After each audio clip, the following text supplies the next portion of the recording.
A much-needed week of downtime comes to an end on Saturday for both the Boiler football and basketball team. Let's talk about it.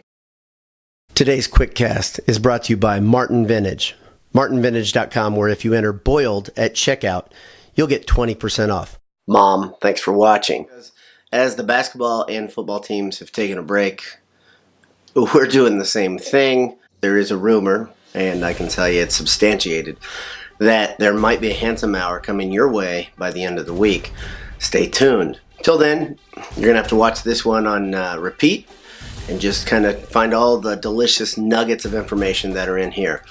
I want to talk to you a little bit about the football and the basketball team, of course.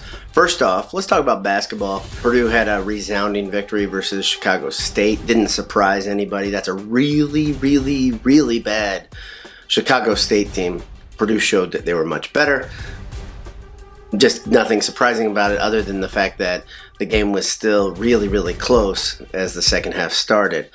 Purdue kind of stepped on them, and that was good to see, and then just ran away from them. But Purdue has a lot of work left to do before they can become the team that we think they can be. The question that Purdue fans need to ask themselves is, do you really believe that there is a switch that can be flipped on to make a team go from really not very good to very, very good in a hurry? They did it last year, and I don't think it's a game you really want to play as a coach. I know Painter enjoys the process just like his buddy Brad Stevens, but that is kind of a dangerous game to play, and I don't think he's doing it intentionally.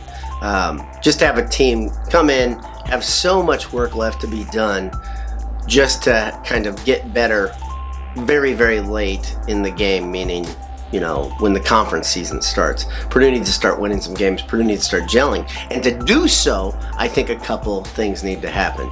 I listed them from easiest to most difficult from a coach's perspective. And if I were looking at these problems, here's how I'd solve them. I'd say first, let's focus on free throws right now. Let's make sure we're knocking those down. Let's get that percentage up to 75% or better as a team. The last game, they hit 70%, but they've had some really, really bad games and left a lot of points on the floor. That's a really easy way to get better really quickly, or to look like you're getting better really quickly, just by making the shots that are put in front of you. It changes the complexion of the game because the other team, especially if you're playing with the lead, has to scramble a little bit to get back into it. Maybe they'll start shooting ill-advised threes. Maybe they'll grip a little bit. Maybe they'll do what we've seen Purdue do, which is not handle the pressure very well. So hit the free throws. Second thing, this is an important one. I think Nogel Eastern needs to really work on his shot selection. I think this is also pretty easy to fix because he's a veteran, because he's been around in Painter's system. He knows what he's doing. He's just had a bad start. He had a great finish above the rim versus Chicago State. He should have confidence in his athletic ability at this point. I think that might be the biggest problem that he has, is that he fell in love with the jump shot as he worked on the offseason. And I think sometimes he doubts he can finish above the rim. I know he can use his strength in his body, and he has a lot of confidence in that. I just doubt sometimes he believes he can go and dunk on somebody because in his career he's had a couple where he's gone up and hasn't been quite high enough. But he's stronger than he used to be. You can tell. And I think his ability to finish will be shown in the next couple games. I think he'll show it again because that Chicago State dunk coming across the middle was a confidence builder. The third thing that it becomes a little bit harder here, and this comes from experience, and that is know your role. I think this team right now doesn't really know exactly what to expect from one another, and the individuals don't know what they're supposed to be doing just yet, it seems. They show it in spurts that they can do it, and they're good at doing it, at understanding what they're supposed to be doing, but then as quickly as it comes, it goes away. And I think that this team just needs to figure out who they are and who they are as a unit. And the next one, probably the hardest thing that this team needs to figure out to get really better, is a leader must rise. I've been talking about this for about 2 weeks, and I don't know whose team this is just yet. It might be Harms, it might be Eastern, it might be Hunter. But somebody's got to rise up and say, yeah, okay, when they, when you gather the team in practice, when you gather them in the huddle on the court, there's a guy that is the guy. And maybe that's the problem. You came from having the guy, a guy that was such an alpha, who was so good at being a leader and taking charge.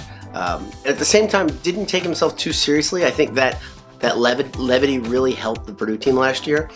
But Purdue needs a leader right now. They need a guy to step up, and they need a guy to step up who is believable for the young guys. So that's got to be somebody who comes through in the clutch and believes in himself even when things aren't great. So that's a big challenge. I think if Purdue can get some of these things together, I think they'll start to gel and become the team that you think they're going to be and that I think they're going to be. But it might be a while. And like I said, I think it's a dangerous thing to believe that it can just come on and they can become the team like they did last year. It can happen. I just think the likelihood, it's long. So let's see what happens here. It's fun to watch it unfold regardless. Next, I'd like to talk about football. And football is pretty simple for me this week. I've talked about Bulls being a possibility, and I still think Bulls a possibility. But Wisconsin may be the scariest team for me as a Purdue fan, just because of flashbacks to such bad games versus Wisconsin, whether at home or away. My biggest fear about this game is really injuries, of course. I mean, this has been something that's been a huge struggle for Purdue all season, and why wouldn't we think it's going to be something that's at the forefront again? Purdue hasn't gotten incredibly healthy, according to what I've read yet. It's not like a bunch of guys are coming back for the Wisconsin game. I read today or from last night, there's a tweet from Fuller talking about, man, I wish I could just, my body would stop playing these tricks on me, meaning I think he thought he was coming back, and it probably hasn't gone as linearly as possible. I might be putting words in his mouth. I apologize if I am. He kind of writes cryptically on purpose, it seems, on Twitter. But my guess is that's what he's got happening. He hasn't been able to get as healthy as he wanted to. Regardless, I want Purdue to come out healthy. I want to see some positives. The win, to me, is almost secondary at this point. Thanks for tuning in. Have a great day. God bless you. We'll talk to you later this week. BS all the time.